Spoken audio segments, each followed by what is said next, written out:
So today in the chapter of the Constitution, we are going to discuss the provision related to the amendment of the Constitution, which is given under Article 368 of the Constitution.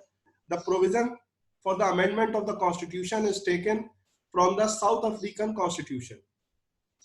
The provision for the amendment of the Indian Constitution is taken from the Constitution of South Africa. The procedure of amendment is taken from the South African Constitution. So first of all, it has been a part of a debate that which portion of the Constitution could be amended and which portion cannot. So first of all, we would like to have a view on the exact provisions of the Article 368. In tomorrow's lecture, we will discuss the case laws in regard to the Article 368. But today we are only concerned with the word by word understanding of the Article 368. I am sharing on your screen about the article for Article 368.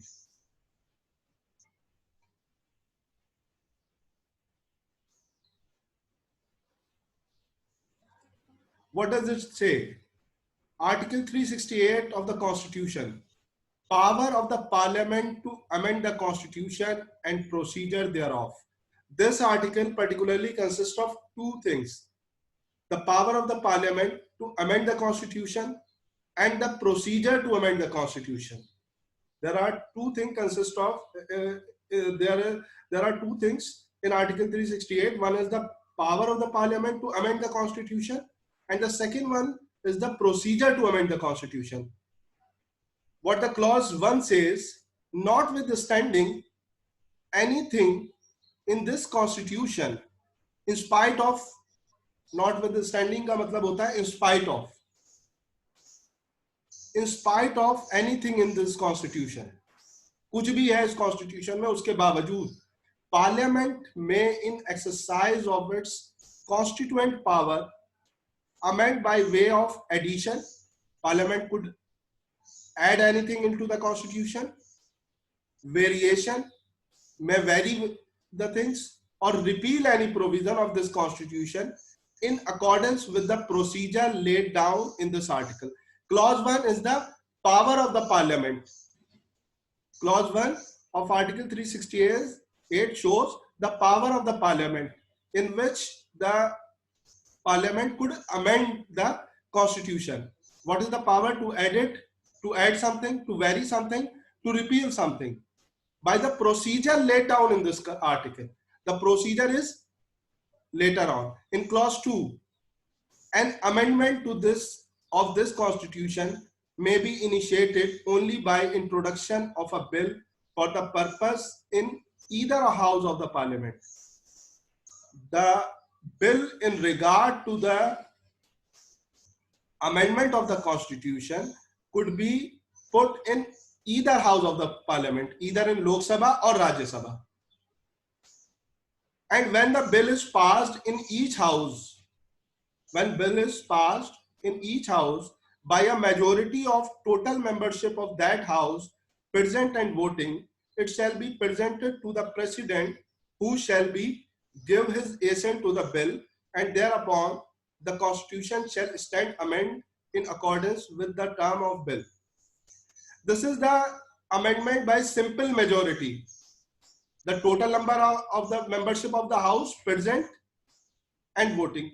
For an example, we consider 359 members is the majority of a house, out of which 180 are present, and majority means 180 की majority कितनी होगी? What it says, bill is passed in each house by a majority of the total membership of that house present and voting.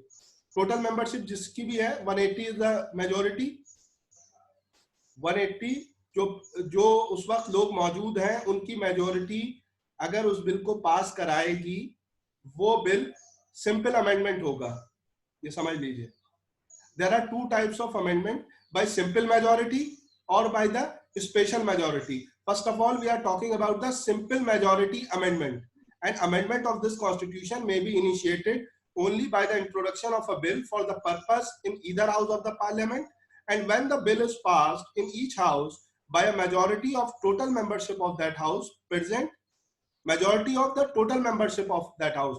For an example, there are 200 seats in one house. For an example, we take 200 are the seat in Lok Sabha, out of which 101 are present and 53 are voting in favor of the bill. Then the bill is passed. This is simple majority. This is simple majority. Then the bill will proceed to the president and he will take the assent thereto. और उसके बाद वो bill pass कहलाया जाएगा. But provided that if such amendment seeks to make any change in Article 54, अगर वो amendment Article 54, 55, Article 73, Article 162 या Article 241 को लेके है. पहले समझ लीजिए कि Article 54 is the about the election of the president. Article 54 is about election of the president. Article 55 is related to the manner in which president will be elected. Article 55, manner in which we president elected. Article 73, power of the union government. Article 162, sorry, it is related to the union power of the union judiciary. Article 162 and 241 related to judiciary. ठीक है? 241 is related to the union territory. Means I want to say that these articles, if the amendment is related to these articles, or chapter 4 of part 5th, chapter 5th of part 6, or chapter 1st of part 11.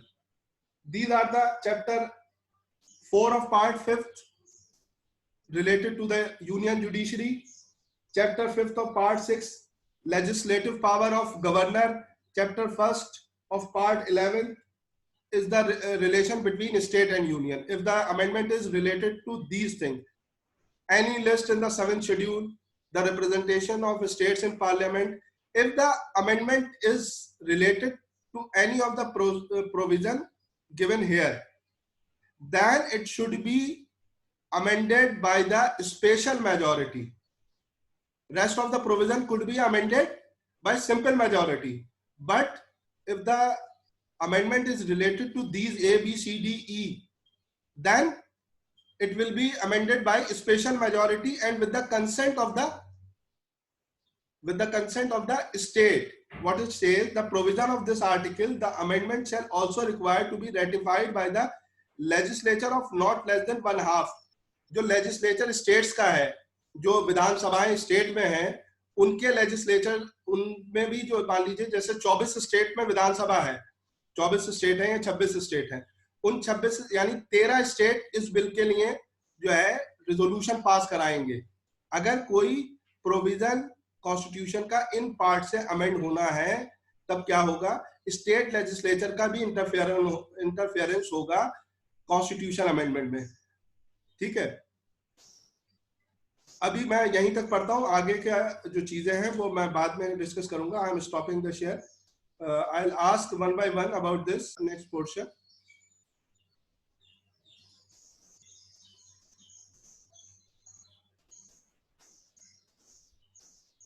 The clause 3rd, nothing in Article 13 shall apply to any amendment made under this article.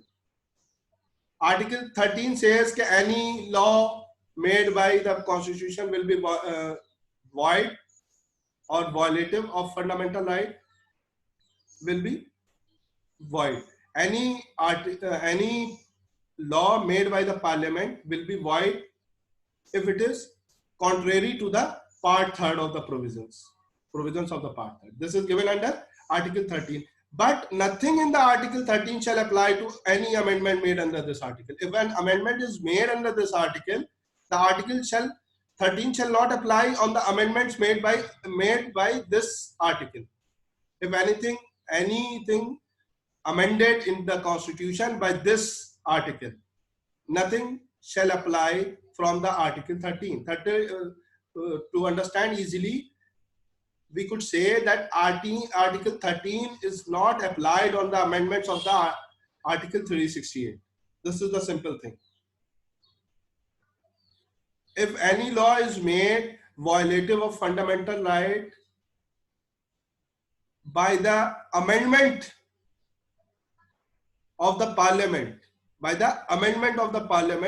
under the provision of Article 368, you cannot go to the court for saying that it is the violative of Article 13. Amir, you are not getting, I think. Okay. So, coming on fourth, no amendment of this constitution, including the provision of part third, made or perpetuating to have been made under the article, whether before or the after commencement of section 55 of the Constitution, 42nd Amendment Act 1972, 6 shall be called in the question or in any court or any ground. There was an amendment made, 42nd Amendment. The section 55 of the 42nd Amendment of the Constitution says that the amendment made in this Constitution will not be called for judicial review. ये समझ लीजिए. Section 55 of the Constitution, 42nd Constitution Amendment says that the amendment made by this particular article will not be called in the court of law on any ground. Even the amendment is says that including the provision of part third. Okay. Now coming on the fifth one, for the removal of doubts, it is hereby declared that there shall be no limitation whatever on the constituent power of Parliament to amend by way of addition, variation, or repeal the provision of the Constitution under this article, Part 21, temporary, transitional, and special provisions. Means this is the highest power given to the Parliament that they could do. What the next question come into your mind? What about the basic structure and what about the fundamental rights? How they are protected? I told you that we are going to discuss it by the case laws tomorrow in the tomorrow's lecture. Today we are only concerned with the words of the Article 368 to understand what Article 368 says. For this you have to understand the 42nd Amendment, in which section 55 says that the amendment made by this article will not be called in the court. Even the amendment was related to the part third. But these are the questions raised by the various jurists like Keshavananda Bharti, MC Mehta, and in Golaknath case and SP Gupta case. There are a lot of cases. We are going to discuss it tomorrow, not today. So I'm asking one by one about, do you understand